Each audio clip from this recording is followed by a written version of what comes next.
Hello students, स्वागत है आपका आईसीटी वर्चुअल क्लासेस में। मैं हूं कविता, आपकी बायो टीचर। उम्मीद करती हूं आप सभी अच्छे होंगे और स्वस्थ होंगे। सो क्लास कंटिन्यू करेंगे अपना चैप्टर, और चैप्टर का नाम है बायोटेक्नोलॉजी प्रिंसिपल एंड प्रोसेस। तो जैसे कि हम जानते हैं कि इस चैप्टर के हमारे पास इस यूनिट के हमारे पास दो चैप्टर आते हैं। पहला जो चैप्टर है वो है प्रिंसिपल एंड प्रोसेसेस, और सेकंड आता है बायोटेक्नोलॉजी एंड इट्स एप्लीकेशन। तो पहले हम यहाँ पे बायोटेक्नोलॉजी को पढ़ने जा रहे हैं, क्या होता है बायोटेक्नोलॉजी में। सेकंड चैप्टर में हम डिस्कस करेंगे क्या क्या इसके एप्लीकेशंस आते हैं। तो हमने स्टार्ट कर दिया है चैप्टर, जिसमें अभी तक हमने समझा कि बायोटेक्नोलॉजी में एक्चुअली में क्या कर रहे हैं। ट्रांसफर ऑफ जीन हम मेनली यहाँ पर देख रहे हैं, जिसमें हमने अपना जो टॉपिक है वो स्टार्ट किया है। तो हमने कहा कि बायोटेक्नोलॉजी में क्या है, बायोलॉजी और टेक्नोलॉजी दोनों का जो एक मिक्सचर है, या फिर हमने कहा कि दोनों चीज़ों को हम यहाँ पे यूज़ कर रहे हैं। और इसमें बायोटेक्नोलॉजी में आप अलग अलग फील्ड में बहुत सारे काम कर रहे हैं, जिनमें से एक है यहाँ पर रिकॉम्बिनेंट डीएनए टेक्नोलॉजी, जिसे आप पढ़ रहे हैं। रिकॉम्बिनेंट डीएनए टेक्नोलॉजी में एक्चुअली में होता क्या है कि डीएनए का एक नया कॉम्बिनेशन डीएनए को दिया जाता है बाय चेंजिंग द जीन। यानी कि हम जीन को चेंज करके, जीन को ट्रांसफ़र करके वो जो डीएनए है उसमें उस फॉरेन जीन को यहाँ पे ऐड कर देते हैं, जिससे कि जो पूरा डीएनए है उसमें एक नया कॉम्बिनेशन बनता है। एक नया कॉम्बिनेशन जो बनेगा उसी को हम रिकॉम्बिनेंट कहेंगे, रिकॉम्बिनेंट डीएनए, और इस प्रोसेस को हम रिकॉम्बिनेशन कहेंगे। अब यहाँ पर हमने कहा हम कर क्यों रहे हैं, बहुत सारे रीज़न हो सकते हैं। आप डिफेक्टेड जीन को यहाँ पे हटा सकते हैं, चेंज कर सकते हैं। आप कोई एबनॉर्मलिटीज़ है उसे सही कर सकते हैं। आप जो डिज़ायरेबल कैरेक्टर है, कोई यहाँ पे जीन है जो कि एक एडवांस कैरेक्टर को यहाँ पे, तो जो जीन है जो एक एडवांस कैरेक्टर को यहाँ पे ला सकता है, या उसकी न्यूट्रिटिव वैल्यू या क्वालिटी, न्यूट्रिटिव वैल्यू अगर हम प्लांट्स की बात करें तो इट मीन्स हमने कहा क्वालिटी और क्वांटिटी। अगर हम अगेन प्लांट की बात करें तो, और अगर हम सबकी बात करें तो जो क्वालिटी है यहाँ पर वो इन्हांस करने के लिए हम जीन ट्रांसफ़र कर रहे हैं। फॉर एग्जाम्पल हमने एग्जाम्पल लिया है जैसे इंसुलिन का। हमने कहा इंसुलिन के इंजेक्शन जो दिए जाते हैं वो इंसुलिन का जीन उसे प्रोड्यूस करता है। अब हम पहले के जो प्रीवियस जो यहाँ पे मेथड्स थे, जैसे कि यहाँ पे पिग या फिर काव से लिया जाता था, जैसे पोरकाइन या बोवाइन नाम दिया जाता था, हम उनसे यहाँ पे इंसुलिन को प्राप्त करते थे। हमने कहा कि क्योंकि डायबिटीज़ की जो पेशेंट है वो डे बाय डे बढ़ते चले जा रहे हैं, तो हम कोई ऐसा यहाँ पे सॉल्यूशन लें जिससे कि कोई काव जो है या कोई जो पिग है उसे हार्म ना पहुँचाना पड़े। तो हमने कहा क्यों ना हम ऐसा जो टेक्निक यहाँ पे इवॉल्व करें जिससे कि इंसुलिन का प्रोडक्शन हो सके बिना किसी एनिमल को हार्म पहुँचाए और उसे परेशान किए। हमने कहा यहाँ पर आती है बायोटेक्नोलॉजी काम, और बायोटेक्नोलॉजी में हमने क्या किया, इंसुलिन का जो जीन है उसे लिया, उसे कल्चर कराया यहाँ पर बैक्टीरियल सेल में, और जो जीन है वहाँ पर वो इंसुलिन का प्रोडक्शन करेगा, और वही जो इंसुलिन है अब हम क्या कर रहे हैं, लोगों में उनके इंजेक्शन दे रहे हैं। तो ये कैसे पॉसिबल हो चुका है, जब यहाँ पर इंसुलिन का जीन को निकाला गया और उसको कल्चर कराया गया। ठीक है, तो यही एक पार्ट है बायोटेक्नोलॉजी का। तो ऐसे ही हमने कहा कि हम टेक्निक देख रहे हैं कि कैसे होता है, कैसे हम यहाँ पर जेनेटिक मटेरियल को आइसोलेट कर रहे हैं, फिर अपना डिज़ायर्ड जो जीन है, यहाँ पर जीन ऑफ इंटरेस्ट है, उसे हम यहाँ से प्राप्त कर रहे हैं। कैसे हम उस जीन को किसी दूसरी सेल में ट्रांसफ़र करें, जैसे कि हमने अभी क्या बात की है कि हमें इंसुलिन का जीन है, हमने उसे कल्चर कराना है। एक जीन की बहुत सारी कॉपी हमने बना दी हैं। अब जितनी जीन यहाँ पर बनेंगे उतना ही इंसुलिन यहाँ पे क्या होगा, प्रोड्यूस कर पाएंगे। ठीक है, तो हमने कहा इतने सारे जो इंसुलिन के जो जीन है वो हमने यहाँ पर उनकी कॉपी बनाई है। कैसे बनाई है, बैक्टीरियल सेल में डाल करके बनाई है। तो हमने कहा कि किसी मनुष्य से उसका जेनेटिक मटेरियल निकालना, उस जेनेटिक मटेरियल से इंसुलिन का जीन निकालना, उस इंसुलिन के जीन को बैक्टीरियल सेल में डालना, बैक्टीरियल सेल से जो कल्चर्ड जीन है उन्हें फिर से प्राप्त करना और उसे ह्यूमन सेल में इंजेक्ट करना, ये सारी जो प्रोसेस है ये होती कैसे है, यही हम यहाँ पे पढ़ रहे हैं। सबसे पहले हमने पढ़ा है आइसोलेशन, यानी कि डीएनए को प्राप्त करना, जिसमें हमने कहा डीएनए को अगर प्राप्त करना है तो बाकी सारी चीज़ें यहाँ से हटानी पड़ेंगी। जैसे कि हमने कहा सेल वॉल होती है, सेल मेम्ब्रेन है, जिसमें प्रोटीन, कार्बोहाइड्रेट, फैट, आपकी सारी चीज़ें आएंगी, आरएनए होगा, और फाइनली हमें नेकेड डीएनए यहाँ पर चाहिए होगा। तो जिसके लिए हमने cell lysis, removal of contaminants and precipitation of DNA, जो सारी चीज़ें हमने एलिमिनेट कर ली हैं, अब हम उस सॉल्यूशन में डालेंगे चिल्ड एथेनॉल, जिससे हमें डीएनए प्रेसिपिटेट मिला है कुछ ऐसी फॉर्म में। इस प्रेसिपिटेशन को निकालने के लिए कुछ रॉड लाइक स्ट्रक्चर रॉड जितनी बड़ी स्ट्रक्चर नहीं यूज़ करेंगे। ऑफ कोर्स टेस्ट ट्यूब आप देख पा रहे हैं, टेस्ट ट्यूब में कोई ऐसा रॉड जैसी संरचना जिससे कि इजीली डीएनए निकल जाए, इसको हम यहाँ पर क्या कहेंगे, स्पूलिंग कहेंगे। ठीक है, यहाँ तक की बात हो गई थी। स्पूलिंग से आके हम मॉलिक्यूलर सीजर की बात कर रहे हैं। मॉलिक्यूलर सीजर क्या होते हैं, जिन्हें हम जेनेटिक सीजर भी नाम देते हैं या जिन्हें हम रेस्ट्रिक्शन एंडोन्यूक्लियस भी नाम देते हैं। जो यहाँ पर न्यूक्लियस होते हैं, हमने कहा वो दो टाइप के होते हैं। ठीक है, अगर हम न्यूक्लियस जो शब्द आया है, न्यूक्लियस का मतलब होता है जो न्यूक्लिक एसिड को तोड़ेगा। ठीक है, न्यूक्लिक एसिड अगर हम कहेंगे, न्यूक्लिक एसिड अगर हम कहेंगे तो डीएनए और आरएनए होगा। वो न्यूक्लियस जो डीएनए को तोड़ता है उसका नाम है डीएनएज, और वो आरएनए, वो एंजाइम जो आरएनए को तोड़ता है उसे हम कहेंगे आरएनएज। अब हमने कहा डीएनए दो टाइप के होते हैं, रिस्ट्रिक्शन एंडोन्यूक्लियस और रिस्ट्रिक्शन एक्सोन्यूक्लियस। दो टाइप के हमारे पास क्या आते हैं, यहाँ पर डीएनएज आते हैं। इस बारे में हमने बात कर ली थी, मॉलिक्यूलर सीजर। अब मॉलिक्यूलर सीजर जो कट करते हैं, हमने कहा कैसे कट करेंगे, ये वर्क कैसे करते हैं। यहाँ पर हमने बात की थी कि इनकी एक रिकॉग्निशन साइट होती है, स्पेसिफिक साइट होती है, वहीं से ये कट करेंगे। अगर हम रिस्ट्रिक्शन एंजाइम का एग्जांपल देखें तो आपने कहा जैसे इकोर-1 है, जैसे BAM-H1 है, या हिंद-3 है यहाँ पर। ठीक है, ये जो नाम है इनमें इकोर-1 को आप काफी डिटेल में समझेंगे, यहाँ पर इनके स्ट्रक्चर के बारे में भी बात करेंगे। तो यहाँ तक हमने ये चीजें समझी थी। अब आते हैं, हमने कहा कि ये क्या करेंगे, फ्रेगमेंटेशन करेंगे, क्योंकि डीएनए जो है आपने कहा मीटर्स में लंबा है। ठीक है, अब आपने कहा कि यहाँ पे यहाँ पर जो मीटर्स में लंबा जो डीएनए है, उनमें से अपना जीन ऑफ इंटरेस्ट प्राप्त करने के लिए हमें डीएनए को काटना पड़ेगा, जिसके लिए हम रिस्ट्रिक्शन एंडोन्यूक्लियस का यूज कर रहे हैं, या मॉलिक्यूलर सीजर या जेनेटिक सीजर का हम यूज कर रहे हैं, ये हम समझते हैं। ठीक है, अब हमने कहा जो डीएनए के फ्रेगमेंट है उनमें कैसे हम यहाँ पे प्राप्त करेंगे अपना जो जीन ऑफ इंटरेस्ट है।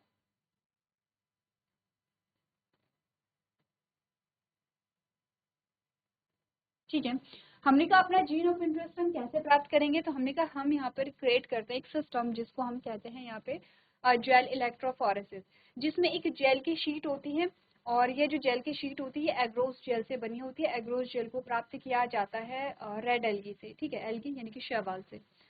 अब ये जो जेल है ये पोरस होता है, जिसमें हम सीविंग इफेक्ट देखते हैं। प्रीवियस लेक्चर में हमने सीविंग इफेक्ट के बारे में भी बात की थी। ये पूरा क्या है, जेल की शीट है। क्योंकि जो डीएनए है वो नेगेटिवली चार्ज होता है, तो इसीलिए हम यहाँ पे इलेक्ट्रिक फील्ड को क्रिएट करते हैं। यहाँ पर कैथोड होगा नेगेटिवली चार्ज, यहाँ पे एनोड होगा पॉजिटिव चार्ज। क्योंकि डीएनए नेगेटिवली चार्ज है तो ये पॉजिटिव चार्ज की ओर क्या करेगा, अट्रैक्ट होगा, आगे की ओर बढ़ेगा।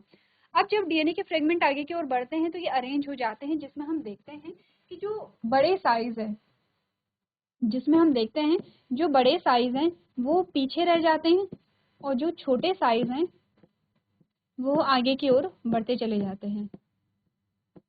ठीक है, तो यहाँ पर जो डीएनए के फ्रेगमेंट हैं वो बाय साइज अरेंज हो जाते हैं। साइज और चार्ज दोनों मैटर करता है, लेकिन आपकी बुक में यहाँ पे साइज को इम्पोर्टेंस दी गई है, तो साइज पे हम जाएंगे। ठीक है, तो हमने कहा कि साइज के द्वारा यहाँ पर डीएनए के जो फ्रेगमेंट हैं अब वो यहाँ पर क्या हो जाते हैं, अरेंज हो जाते हैं। इतनी बात अगर आप क्लियर है तो आपके पास जेल इलेक्ट्रोफोरेसिस का जो डायग्राम है वो बनाने के लिए भी आ सकता है, इसीलिए आपको ये कॉपी में बनाना है। ठीक है, तो जल्दी से आप लोग इसे ड्रॉ कर लीजिए।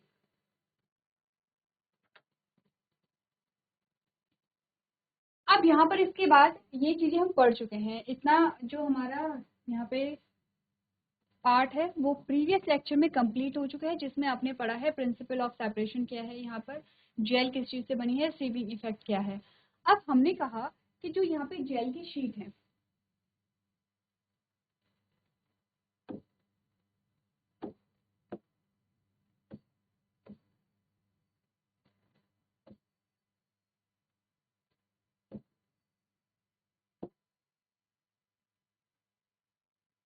ठीक है,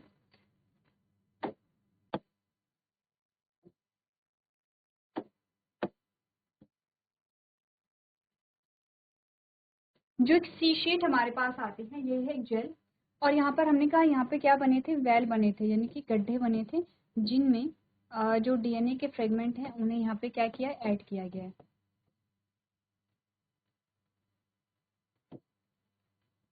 ठीक है, इस प्रकार से। बाकी यहाँ पे नेगेटिव चार्ज है और यहाँ पे इनकी कैथोड और एनोड है। ठीक है, डीएनए के जो फ्रेगमेंट है वो आपने का अकॉर्डिंग टू साइज यहाँ पे अरेंज भी हो गए हैं। ठीक है, ये बाय साइज अरेंज भी हो गए हैं।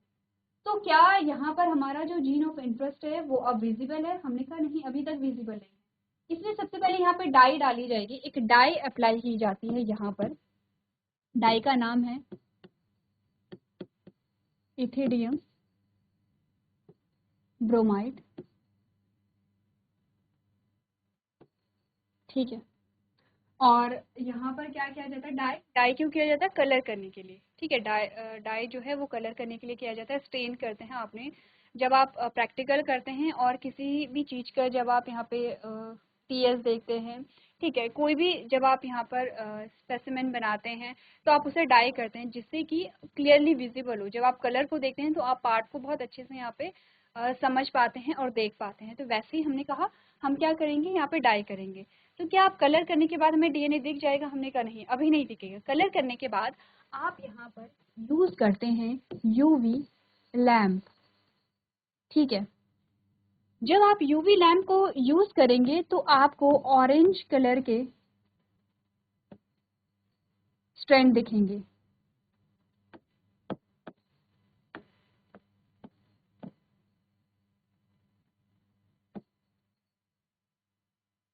ऑरेंज कलर के आपको डीएनए के फ्रेगमेंट दिखेंगे। तो ध्यान से देखना है, आइसोलेशन में क्या किया है हमने? ठीक है, आइसोलेट किया है, क्लियर है हमने।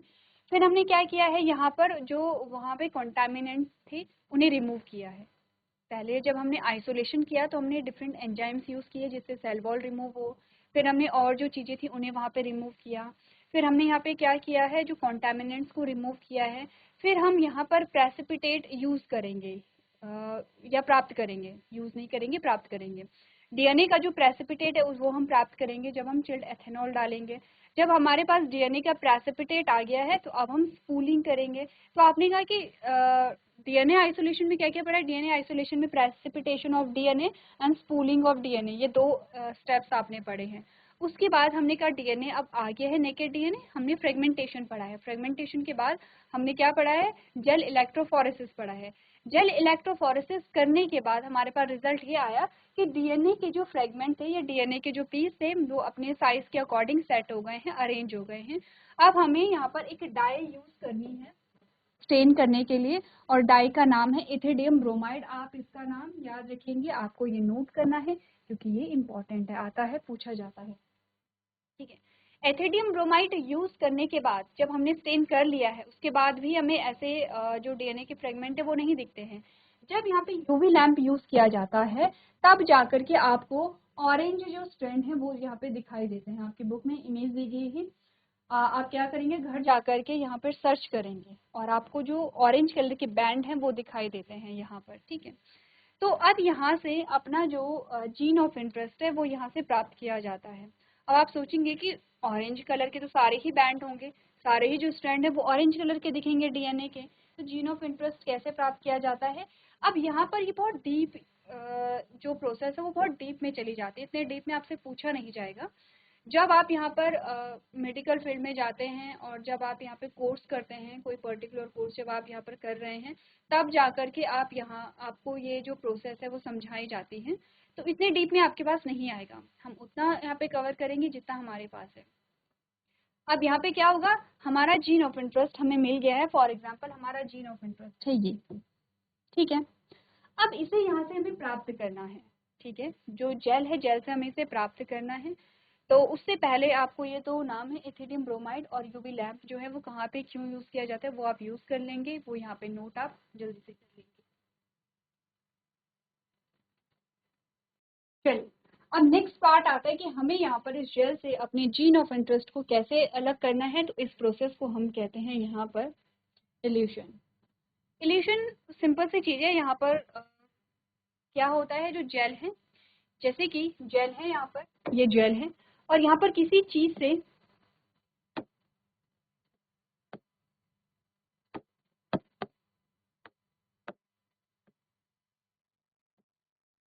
किसी चीज से क्या किया जाता है, यहाँ पर जेल सहित अपना जीन ऑफ इंटरेस्ट निकाल दिया जाता है। जैसे कि आपने कहा फॉर एग्जाम्पल हमारे पास दही है, अब दही में हम क्या करते हैं, हमने स्पून निकाला इस प्रकार से और दही को चम्मच से निकाल लेते हैं। सेम वैसे ही आप इमेजिन कीजिए कि कोई चम्मच जैसा था और हमने जो जीन ऑफ इंटरेस्ट है उसे निकाल दिया है।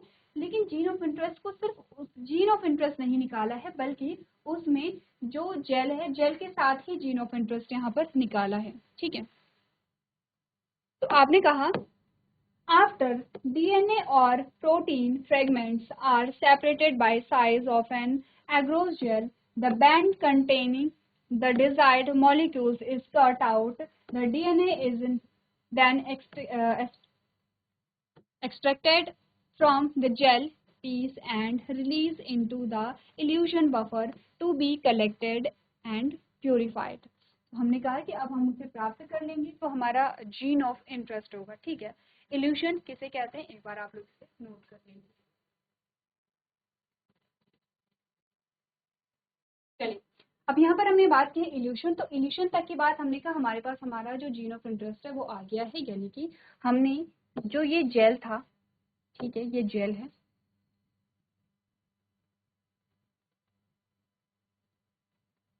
कौन सा जेल, एग्रोस जेल की बात हो रही है, इसमें हमारा जीन ऑफ इंटरेस्ट था। इस जीन ऑफ इंटरेस्ट को यहाँ पे बाहर हमने रिमूव कर लिया है, निकाल लिया है, प्राप्त कर लिया है, और इसी को हम क्या कह रहे हैं यहाँ पे, इल्यूशन कह रहे हैं। ठीक है, इल्यूशन हो गया है। इल्यूशन के बाद क्या,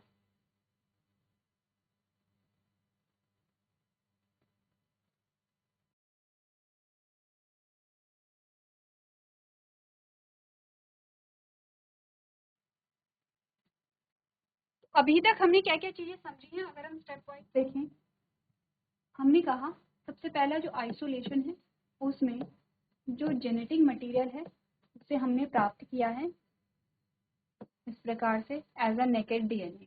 ठीक है, नेकेड डीएनए हमारे पास आया है, इसी में हमने कहा कि हमने प्रेसिपिटेशन की है या हमने स्पूलिंग की है, ये आ गया है। दूसरा जो स्टेप है वहां पर हमने कहा रिस्ट्रिक्शन एंडोन्यूक्लियस के थ्रू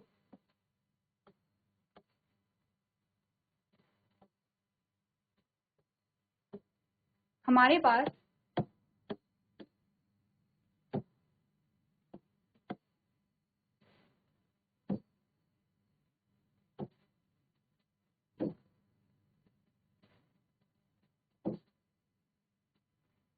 हमने क्या कर दी है, फ्रेगमेंटेशन कर दी है, यानी कि डीएनए को अलग अलग भागों में तोड़ दिया है।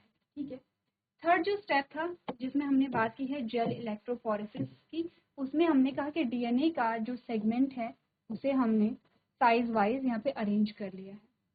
चौथा जो स्टेप था, जब यहाँ पे जेल इलेक्ट्रोफोरेसिस हुई है, उसके बाद हमने यहाँ पे क्या किया है, इल्यूजन किया है। इल्यूजन में हमने क्या किया है, जो हमारा जीन ऑफ इंटरेस्ट है वो हमने यहाँ पे प्राप्त कर लिया है। ये टॉपिक तो आपने अभी तक पढ़ लिए हैं। इसके बाद अब हम क्या करेंगे, अब हमने कहा सिंपली हमारे पास हमारा जीन ऑफ इंटरेस्ट आ गया है, अब हम इसे डालेंगे उस सेल में जिस सेल में हमें इसे क्या करना है, ट्रांसफर करना है। एक सेल है जिससे हमने अपना जीन ऑफ इंटरेस्ट प्राप्त किया है। ठीक है, इस सेल से हमने अपना जीन ऑफ इंटरेस्ट प्राप्त किया है। ये सेल है जिसमें हमने अपना जीन ऑफ इंटरेस्ट डालना है। ठीक है, उसके बाद क्या होता है जब हम जीन को ट्रांसफर कर लेते हैं, उसके बारे में भी बात करेंगे। अभी आप सीक्वेंस को समझिए। ठीक है, जब हम एप्लीकेशन समझेंगे तब हमारे पास बहुत सारी चीजें आएंगी, जैसे कि जब हम एप्लीकेशन समझते हैं तो एक बीटी कॉटन एक वैरायटी होती है कॉटन की, तो बीटी कॉटन की जो फसल है वो पूरी खराब हो रही थी।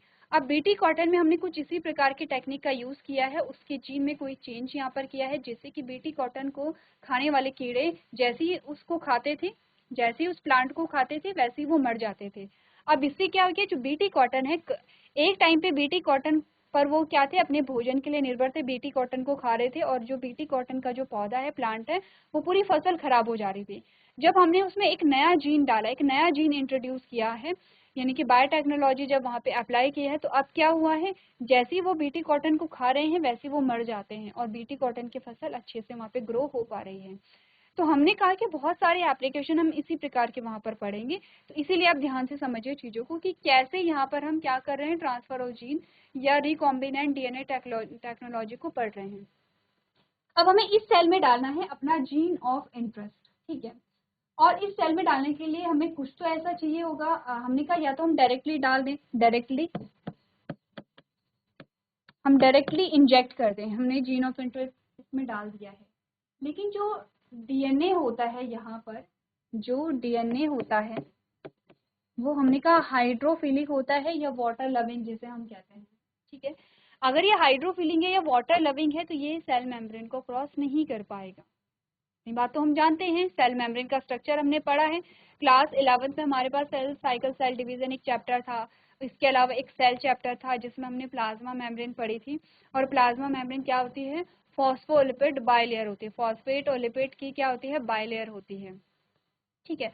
अब हमने कहा कि डीएनए जो है वो प्लाज्मा मेम्ब्रेन को क्रॉस नहीं कर पाता है, तो डायरेक्ट ट्रांसफर तो यहाँ पे नहीं हो पाता है, ठीक है, डायरेक्ट ट्रांसफर तो नहीं हो पाता है। अब हमने कहा हम ट्रांसफर करेंगे इनडायरेक्ट। इनडायरेक्ट कैसा होता है, हम यहाँ पर यूज करते हैं एक मीडियम, एक माध्यम, और इस माध्यम के द्वारा हमारा जो जीन ऑफ इंटरेस्ट है ये दूसरी सेल में पहुंचाया जाता है। ये सेम वैसा ही है कि हमारा जीन ऑफ इंटरेस्ट था और इसको कहीं पहुंचाने के लिए हमें क्या चाहिए, कोई माध्यम चाहिए, कोई व्हीकल चाहिए। जैसे कि हमें अपने घर से स्कूल जाना होता है तो हो सकता है कि मैक्सिमम जो बच्चे हैं वो पैदल जाते होंगे, ठीक है। अब अगर कोई किसी का बहुत ज़्यादा दूर स्कूल है और रोड वहाँ पर है तो हम क्या करते हैं, गाड़ी में बैठ के जाते हैं कि चलिए स्कूल हो सकता है कि आपका पास होगा, हमने कहा हमें एक जगह से दूसरी जगह जाना है, हो सकता है कि आपको गांव से शहर या शहर से गांव जाना है, या एक गांव से दूसरे गांव जब हमें जाना होता है, जब हमें मार्केट जाना होता है, तो हमने कहा कि हम क्या करते हैं, हम गाड़ी में बैठ करके एक जगह से दूसरी जगह जाते हैं। सेम वैसा ही आप यहाँ पे इमेजिन कीजिए, इस जीन ऑफ इंटरेस्ट को किसी एक ऐसे माध्यम में डालना है जो माध्यम सेल के अंदर आसानी से चला जाए। इन माध्यम को हम यहाँ पर नाम देते हैं वेक्टर। क्या नाम दिया जाता है इनको, वेक्टर। अब वेक्टर आप ध्यान रखेंगे, वेक्टर वो गाड़ी है या वेक्टर वो माध्यम है जिसके अंदर जो हमारा जीन ऑफ इंटरेस्ट है वो डाला जाता है, और ये वेक्टर सीधे जाएगा इस सेल के अंदर और इस सेल के अंदर हमारा जीन ऑफ इंटरेस्ट को पहुंचा देगा, ठीक है। तो अब हमारा नेक्स्ट टॉपिक आता है, हम ट्रांसफर करने से पहले थोड़ा सा वेक्टर के बारे में बात करेंगे, वेक्टर क्या होता है, वेक्टर किस प्रकार से काम करता है यहाँ पे, ठीक है। तो स्टार्ट करें।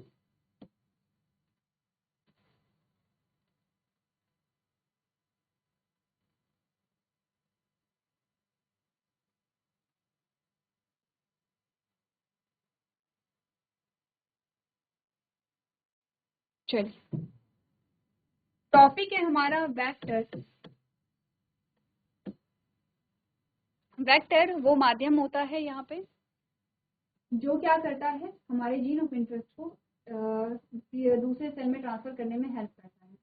अब वेक्टर अलग अलग प्रकार के होते हैं, जैसे कि बैक्टीरियल सेल के लिए कोई अलग वेक्टर होगा, एनिमल सेल के लिए कोई अलग वेक्टर होगा, प्लांट सेल के लिए कोई अलग वेक्टर होगा। हम सारी सेल्स के वेक्टर के बारे में बात करेंगे। अभी हम एग्जाम्पल लेंगे यहाँ पर बैक्टीरियल सेल। बैक्टीरियल सेल यानी कि जो जीवाणु की कोशिका होती है उसके लिए वेक्टर क्या होता है, हम किस वेक्टर का यूज करते हैं।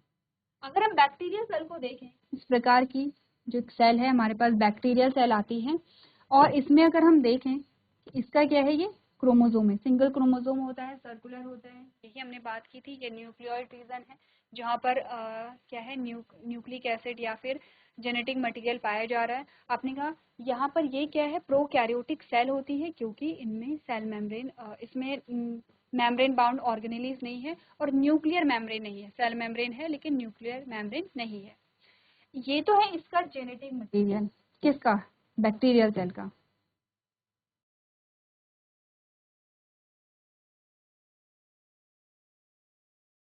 इसके अलावा हमारे पास यानी कि बैक्टीरियल सेल के पास, हमारे सेल हमारे पास नहीं होता है, बैक्टीरियल सेल के पास कुछ ऐसे स्ट्रक्चर होते हैं, इनका नाम है यहाँ पे प्लाज्मिड।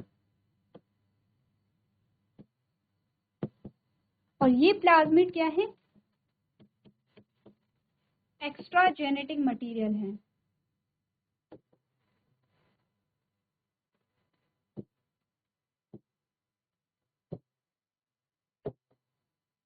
ठीक है, क्या है ये एक्स्ट्रा जेनेटिक मटेरियल?